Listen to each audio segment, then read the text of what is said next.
Shalom Bapak Ibu Saudara yang dikasih di dalam Tuhan Yesus Kristus. Jumpa lagi di dalam channel Evata yang berusaha untuk mengungkapkan kebenaran firman Tuhan, sehingga kebenaran firman Tuhan boleh menjadi semakin nyata bagi kita, dan kita boleh semakin berdiri kokoh di atas dasar kebenaran firman Tuhan yang menjadi dasar daripada iman dan kepercayaan kita, dan kita boleh semakin setia di dalam pengiringan kita kepada Tuhan Yesus sampai kita boleh bertemu muka dengan Tuhan Yesus.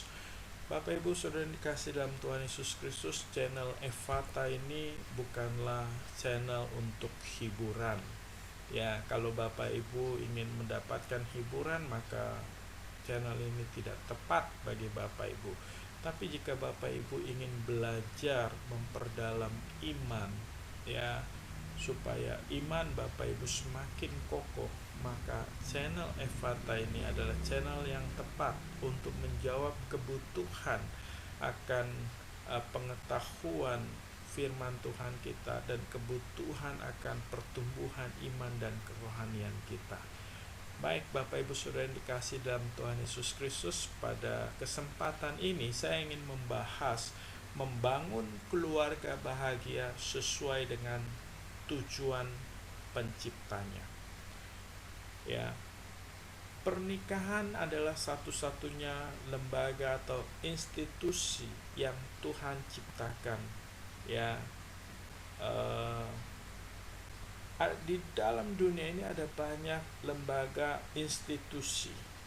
Ya, setingkat desa, kelurahan, kecamatan, provinsi, negara, internasional, dan banyak institusi lainnya. Tetapi pernikahan adalah satu-satunya lembaga atau institusi yang diciptakan oleh Tuhan. Jadi kalau kita ingin hidup pernikahan kita bahagia, mari kita kembali kepada tujuan daripada Tuhan yang telah menciptakannya. Kita tidak akan pernah dapat menemukan kebahagiaan tanpa kita kembali kepada Tuhan pencipta kita. Bapak Ibu Saudara yang dikasih dalam Tuhan Yesus Kristus, saya tidak tahu apa yang sedang terjadi di dalam hidup pernikahan kita. Mungkin selama saat ini hidup pernikahan kita sudah suam-suam kuku.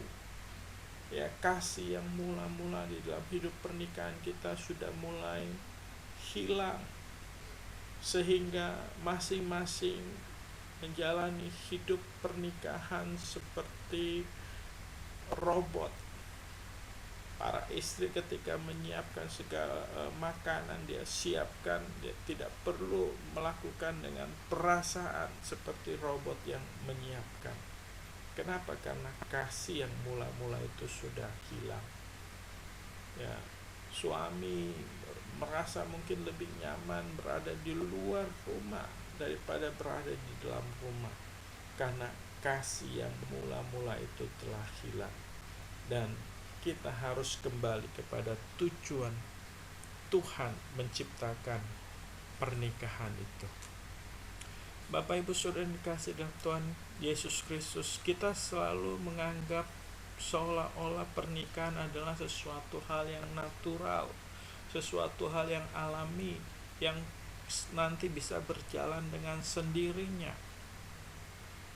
Bapak Ibu yang dikasih di dalam Tuhan Yesus Kristus, permisi tanya, saya mau tanya, ya, jika segala sesuatu di dalam profesi apapun kita bisa tempuh dengan cara belajar, ya, kita mau menjadi seorang guru, ya, kita bisa belajar mempersiapkan diri untuk menjadi seorang guru, menjadi seorang bisnismen, menjadi seorang pengusaha, menjadi seorang petani, menjadi seorang pandai besi, menjadi seorang dokter, menjadi seorang pegawai, apapun profesinya, kita bisa mempersiapkan diri dengan belajar. Tetapi permisi tanya, apakah ketika kita mau membangun rumah tangga, kita juga sudah belajar? Kita bersyukur kalau di dalam kekristenan sebelum pasangan suami istri akan menikah, maka mereka akan mendapat bimbingan yang namanya konseling pranikah atau bimbingan pranikah, ya, kepada calon mempelai laki-laki dan calon mempelai perempuan, sehingga waktu mereka nanti membangun rumah tangga, mereka sudah diperlengkapi dengan dasar-dasar firman Tuhan, bagaimana membangun keluarga Kristen yang sesuai dengan kebenaran firman Tuhan, ya. Dan ketika mereka di dalam konseling pranikah itu diyakinkan lagi apakah betul-betul mereka siap mengambil, yang laki-laki mengambil calon istrinya sebagai istrinya dan akan setia seumur hidup sampai maut yang memisahkan. Begitu juga si perempuan, dia sadar dan dia yakin bahwa laki-laki yang akan di sampingnya ini adalah calon suami yang akan dia ambil tanpa tekanan atau paksaan dari siapapun, yang akan menjadi pendamping hidupnya sampai maut yang memisahkan. Kita bersyukur sebagai orang Kristen. Mengapa? Karena di dalam kekristenan pernikahan itu sangat sakral. Hubungan antara suami istri bukan hanya bicara hubungan suami istri, tapi ada Tuhan yang dilibatkan di dalam pernikahan itu. Maka di dalam janji pemberkatan pernikahan itu, ya, baik sang suami maupun sang istri, mereka berjanji akan tetap setia mengasihi, baik di dalam suka, duka, sehat, sakit, kaya, miskin, dan mereka akan mengasihi sampai maut yang memisahkan. Dan ikrar ini mereka janjikan di hadapan Tuhan, di hadapan pendeta, dan di hadapan jemaat, ya. Bapak Ibu Saudara yang dikasihi dalam Tuhan Yesus Kristus, berbahagialah kita para perempuan, karena kalian begitu sangat dihargai sebagai seorang perempuan. Maka suami hanya boleh pada satu istrinya saja, dan istri hanya boleh kepada satu suaminya saja. Di luar itu mereka sedang hidup di dalam perzinahan yang sangat dibenci oleh Tuhan. Baik, sebelum saya bicara panjang lebar lebih banyak lagi, mari kita mendasari pembicaraan kita dengan firman Tuhan. Saya ambil dua bagian firman Tuhan, satu dari perjanjian lama dan satu dari perjanjian baru. Di dalam Kejadian pasal yang kedua ayat 23 sampai ayat 25. Jika Bapak Ibu Saudara sekalian punya Alkitab, mari kita buka Alkitab kita masing-masing dan kita perhatikan, dan saya akan bacakan untuk kita sekalian. Demikian bunyi firman Tuhan. Lalu berkatalah manusia itu, inilah dia, tulang dari tulangku dan daging dari dagingku. Ia akan dinamai perempuan, sebab ia diambil dari laki-laki. Sebab itu seorang laki-laki akan meninggalkan ayahnya dan ibunya dan bersatu dengan istrinya, sehingga keduanya menjadi satu daging. Mereka keduanya telanjang, manusia dan istrinya itu, tetapi mereka tidak merasa malu. Dan satu lagi di dalam kitab Efesus pasal yang kelima, mari kita membuka Efesus pasal yang kelima ayat yang ke-22 sampai ayat yang ke-33. Demikian firman Tuhan. Ya, saya akan bacakan di bawah perikop, kasih Kristus adalah dasar hidup suami istri. Hai istri, tunduklah kepada suamimu seperti kepada Tuhan, karena suami adalah kepala istri, sama seperti Kristus adalah kepala jemaat, dialah yang menyelamatkan tubuh. Karena itu, sebagaimana jemaat tunduk kepada Kristus, demikian juga istrinya kepada suaminya dalam segala sesuatu. Hai suami, kasihilah istrimu sebagaimana Kristus telah mengasihi jemaat dan telah menyerahkan dirinya baginya untuk menguduskannya, sesudah ia menyucikannya dengan memandikannya dengan air dan firman, supaya dengan demikian ia menempatkan jemaat di hadapan dirinya dengan cemerlang, tanpa cacat atau kerut atau serupa itu, tetapi supaya jemaat kudus dan tidak bercela. Demikian juga suami harus mengasihi istrinya sama seperti tubuhnya sendiri. Siapa mengasihi istrinya, mengasihi dirinya sendiri. Sebab tidak pernah orang membenci tubuhnya sendiri, tetapi mengasuhnya dan merawatinya, sama seperti Kristus terhadap jemaat, karena kita adalah anggota tubuhnya. Sebab itu laki-laki akan meninggalkan ayahnya dan ibunya dan bersatu dengan istrinya, sehingga keduanya menjadi satu daging. Rahasia ini besar, tetapi yang aku maksudkan ialah hubungan Kristus dan jemaat. Bagaimanapun juga bagi kamu masing-masing berlaku, kasihlah istrimu seperti dirimu sendiri, dan istri hendaklah menghormati suaminya. Demikian jauh pembacaan firman Tuhan kita pada hari ini. Yang berbahagia ialah kita yang membaca, merenungkan, dan melakukan di dalam kehidupan kita setiap hari. Mari kita melihat bagaimana membangun keluarga yang bahagia sesuai dengan tujuan daripada penciptanya. Pertama, kita harus menjadikan Alkitab sebagai otoritas tertinggi dalam hidup pernikahan kita. Baik suami maupun istri harus tunduk di bawah otoritas kebenaran firman Tuhan. Ya, Alkitab firman Tuhan ini harus menjadi fondasi landasan hidup pernikahan, rumah tangga, anak-anak Tuhan.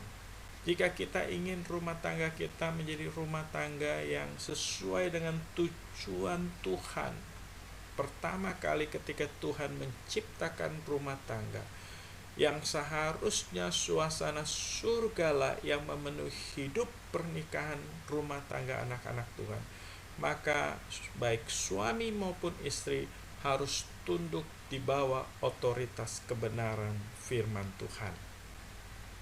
Ya, Bapak Ibu Saudara yang kasih dalam Tuhan Yesus Kristus. Yang kedua, ya, pernikahan yang sesuai dengan rencana Allah adalah satu suami, satu istri.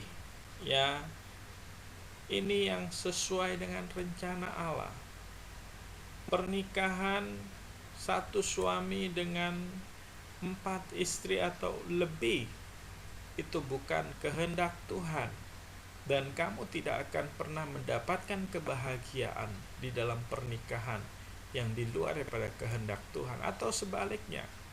Ya, satu istri memiliki suami lebih daripada satu orang.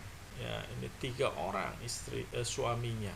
Ya, dan ini tidak akan bisa membangun keluarga yang sesuai dengan kehendak Allah yang akan memberikan kebahagiaan kepada kamu. Atau kamu menentang kehendak Allah dengan mengadakan pernikahan perempuan dengan perempuan yang kita kenal dengan istilah lesbi, dan ini bukan kehendak Allah. Atau laki-laki dengan laki-laki yang kita kenal dengan istilah homoseksual. Ya, yang benar adalah satu suami, satu istri. Ya, satu suami, 4 istri atau lebih bukan kehendak Allah. Satu istri, suami lebih daripada satu bukan kehendak Allah. Perempuan dengan perempuan bukan kehendak Allah. Laki-laki dengan laki-laki bukan kehendak Allah. Jadi, ya, berbahagialah kita, khususnya para perempuan, karena harkat dan martabatmu sebagai seorang perempuan begitu sangat dihormati di dalam kekristenan.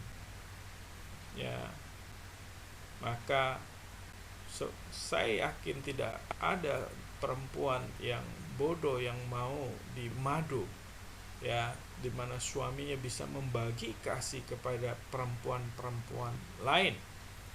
Ya, ini pernikahan ini satu simbol yang menggambarkan kesetiaan umat Tuhan kepada Tuhan. Ya, Tuhan nggak suka kita menyembah kepada Tuhan, tapi satu sisi kita juga menyembah kepada berhala-berhala yang sangat Tuhan benci. Ya, begitu juga di dalam hidup pernikahan. Ya, kita harus setia terhadap pasangan hidup kita yang di hadapannya kita sudah berjanji mengikrarkan janji pernikahan.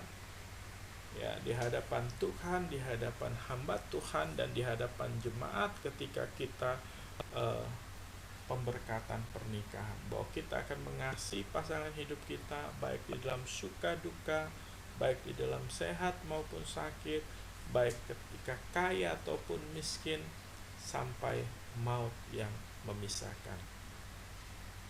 Ini dasar yang kedua.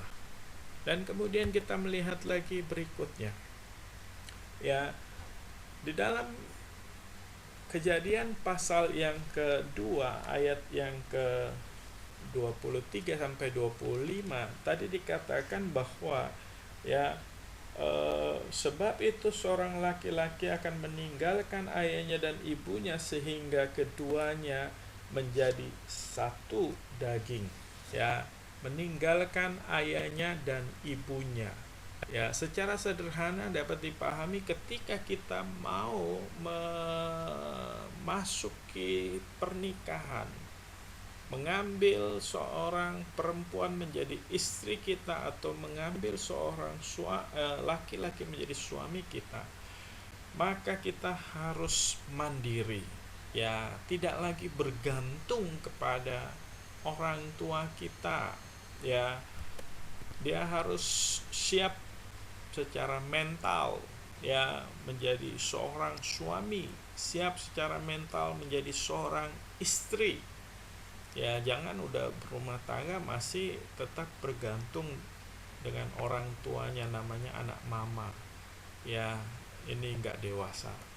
Dia juga harus siap secara emosional. Ya, kalau ada masalah-masalah di dalam hidup pernikahan mereka, selesaikan bersama-sama. Ya, jangan langsung lari ke rumah orang tua. Ya, ini tidak benar. Dan juga harus siap secara finansial. Jangan lagi sudah menikah tapi masih bergantung secara keuangan dengan orang tua kita. Nah, ini enggak dewasa. Dan yang berikutnya, harus siap secara spiritual. Khususnya suami, dia adalah imam di dalam keluarga yang membawa seisi anggota keluarganya, baik istri dan anak-anaknya, menjadi keluarga yang takut akan Tuhan. Dan ketika nanti di dalam hidup pernikahan mereka dikaruniai keturunan, maka dia harus mendidik dan mengajar anak-anak ini di dalam ajaran dan di dalam jalan Tuhan, sehingga menghasilkan keturunan yang memuliakan nama Tuhan. Ya, dan prinsip yang berikutnya, ketika kita mau memasuki pernikahan, ya, yang diberkati oleh Tuhan, keluarga yang bahagia, pernikahan itu bersifat mengikat seumur hidup dan tidak dapat diceraikan dengan alasan apapun kecuali oleh kematian, dan harus di dalam kekudusan. Ya, firman Tuhan di dalam Injil Matius pasal 19 ayat yang ke-6, ya, Matius 19 ayat yang ke-6 dikatakan bahwa apa yang dipersatukan Allah tidak dapat diceraikan oleh apapun kecuali oleh kematian. Mari kita melihat, ya. Matius 19, saya akan bacakan dari ayat yang ke-5. Dan firman-Nya, sebab itu laki-laki akan meninggalkan ayahnya dan ibunya dan bersatu dengan istrinya sehingga keduanya menjadi satu daging. Demikian mereka bukan lagi dua melainkan satu, karena apa yang dipersatukan Allah tidak boleh diceraikan manusia. Apa yang dipersatukan Allah tidak boleh diceraikan manusia. Ya, pernikahan itu kudus, ya, karena Allah itu kudus, dan ketika kita menikah kita menghadirkan Allah di dalam kehidupan keluarga kita. Ya, dan firman Tuhan katakan apa yang dipersatukan tidak boleh diceraikan sampai maut yang memisahkan. Gak ada alasan apapun, ya, sehingga perceraian dapat dibenarkan. Ya, karena saya menikahi orang yang salah, seorang yang sangat kasar, yang selalu memukul, ya, atau karena masalah ekonomi, ya, kemudian kita tidak setia dengan pasangan kita, itu tidak bisa dibenarkan, karena pasangan saya tidak bisa memuaskan kebutuhan akan seksual saya, itu pun tidak bisa dibenarkan, ya, karena alasan-alasan apapun, ya, sampai maut yang memisahkan, ya, dan pernikahan itu ada di dalam kekudusan. Dan selanjutnya kita lanjutkan lagi. Kalau kita ingin membangun keluarga yang bahagia yang sesuai dengan kehendak Allah, maka kita harus menjadikan Kristus sebagai barometer bagi suami dan istri. Ya, di dalam kitab Efesus pasal yang ke-5 ayat yang ke-22 sampai dengan ayat yang ke-33 tadi kita sudah bacakan. Kristus harus menjadi barometer bagi pasangan suami istri, di mana ada bagian porsi kepada para istri. Dikatakan istri harus tunduk kepada suaminya, sama seperti, ya, jemaat tunduk kepada Kristus. Rasul Paulus memberikan alasan mengapa istri harus tunduk kepada suaminya, karena suami adalah kepala istri, sebagaimana, ya, Kristus sebagai kepala jemaat, ya, demikian juga istri harus tunduk kepada suaminya. Ya, ini bicara masalah hierarki dalam pernikahan Kristen. Ya, Kristus sebagai kepala, dan di bawah Kristus adalah suami, dan di bawah suami adalah istri. Sekalipun kamu seorang istri yang lebih hebat daripada suamimu, pendidikanmu mungkin lebih tinggi daripada suamimu, gajimu lebih besar daripada suamimu, di perusahaan kamu punya jabatan lebih tinggi daripada suamimu, istri yang bijaksana menempatkan dirinya satu tahap lebih rendah daripada suaminya. Kalau istrinya ingin pada posisi suaminya sebagai kepala, di dalam keluarga ada dua kepala, maka akan terjadi benturan. Maka suami yang bijaksana, dia menempatkan satu tahap lebih rendah daripada suaminya, ya, baru terjadi kekelopan. Ya, istri harus tunduk kepada suaminya. Dan, ya, firman Tuhan bicara seimbang. Ya, istri harus tunduk pada suaminya, dan suami pun harus mengasihi istrinya. Ukurannya adalah Tuhan Yesus. Sama seperti Tuhan Yesus mengasihi jemaat dan menyerahkan dirinya bagi jemaatnya, begitu juga suami harus mengasihi istrinya, sama seperti dia mengasihi dirinya sendiri. Ya, kepada para suami-suami saya ingatkan, ya, istri itu diciptakan oleh Tuhan dari tulang rusuk laki-laki. Ya, istri bukan diciptakan Tuhan dari tulang kaki laki-laki yang artinya bisa diinjak-injak. Dan istri juga bukan diciptakan oleh Tuhan dari tulang tengkorak laki-laki, artinya mengepalai laki-laki. Tapi istri diciptakan dari tulang rusuk yang dekat di hati, yang harusnya dikasihi, dijaga, dan dilindungi. Ketika istri merasa nyaman, tenang, aman ketika dia berada bersama dengan suaminya, karena suaminya mengasihi dia. Ya, inilah yang harus terjadi. Kasih harus menjadi satu ikatan di dalam hidup pernikahan suami istri. Kasih ini adalah satu hal yang sangat penting. Ya, ketika kasih itu sudah mulai pudar, ya, kasih yang mula-mula itu sudah mulai hilang, maka semuanya akan kacau balau. Ya, kita harus kembali kepada kasih yang mula-mula. Bapak Ibu Saudara yang dikasihi di dalam Tuhan Yesus Kristus, ya, biarlah kita boleh sungguh-sungguh melakukan firman Tuhan, dan kita menjadikan firman Tuhan sebagai dasar hubungan di dalam hidup pernikahan suami istri. Ya, sehingga rumah tangga yang kita bangun adalah rumah tangga yang sungguh-sungguh diberkati oleh Tuhan, dan suasana surgalah yang memenuhi hidup pernikahan kita, bukan suasana neraka. Ya, suami rasanya ketika dia keluar rumah, dia ingin cepat-cepat pulang ke rumah bercengkrama dengan istri dan anak-anak, karena ada suasana penuh kasih, kehangatan, ya, kasih yang luar biasa.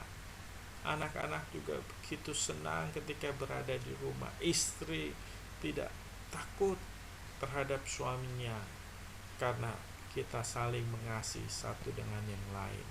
Betapa indahnya dan betapa bahagianya ketika kita hidup bersama dengan rukun. Firman Tuhan katakan, kesanalah Tuhan akan mencurahkan berkat-berkatnya.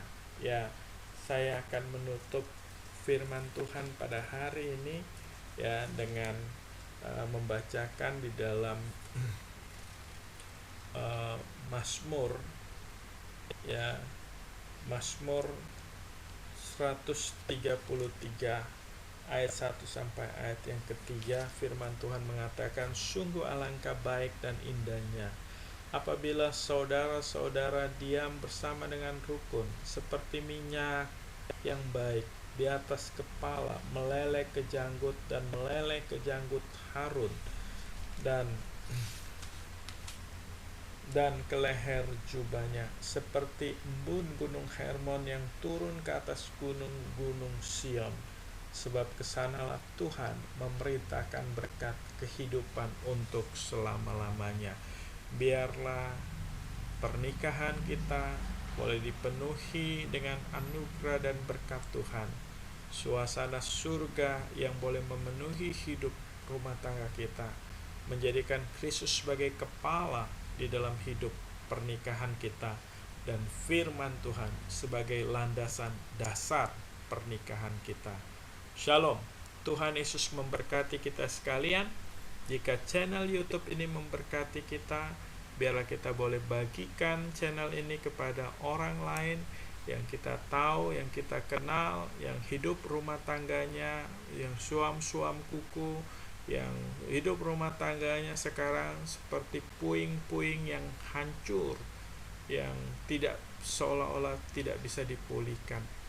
Ketika kita menghadirkan Kristus di dalam hidup pernikahan kita, maka Tuhan akan memulihkan pernikahan kita. Kiranya Tuhan menolong, memberkati kita sekalian. Shalom.